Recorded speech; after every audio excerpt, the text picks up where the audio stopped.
watching Good Day Austin on Fox 7.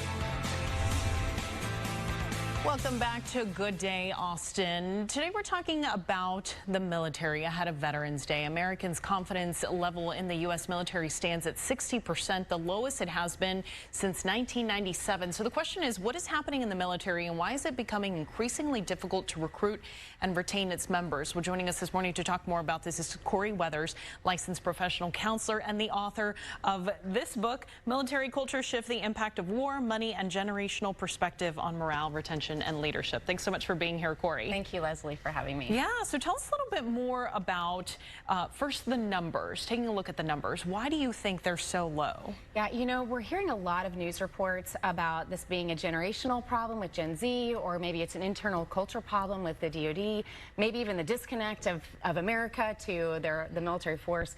But honestly, I think it's all of those things.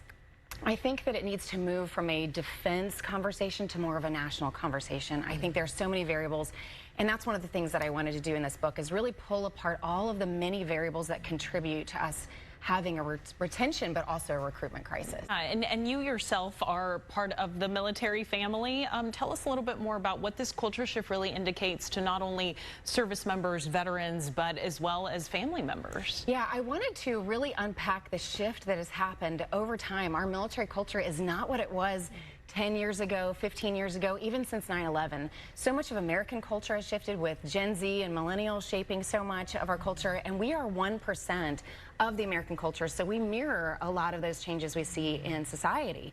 So I really wanted to talk through what has shifted and changed, like what is bringing people in to serve, what's their motivations, what's their values for service. Patriotism just doesn't even mean what it meant years ago. Even honor and duty back into World War I, World War II, that's different than what it is today. Yeah, you talk about the conversation shifting about what it means to be patriotic and what that means in a day like today in 2023.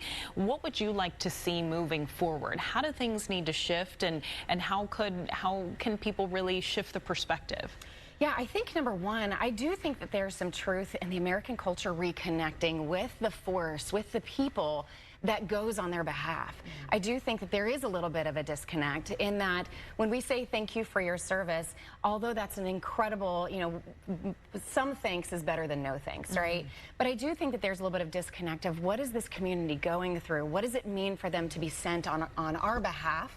And how can we reconnect with that? So I think number one, I think reading the story of what I describe as what our culture has been through over 2 decades of war, the compounding stress that came with that, and what we need to do to really bring respite and recharge that cohort.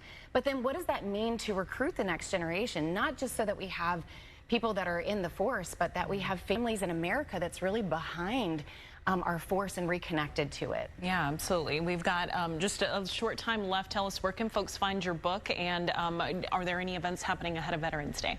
Yeah, well, there's lots of local events that you can be a part of for Veterans Day, for sure. Look around your military installations. There's plenty of opportunities to support active duty military families. I know Fort Cavazos, formerly Fort Hood, was the highest in food insecurity, so lots of ways to get involved in the community. You can find out more about me at CorieWeathers.com, and my book is available on militaryfamilybooks.com and also on Amazon. Okay, perfect. Well, thanks so much for your time this morning. Thank you for having me. Absolutely. We'll be right back on Good Day.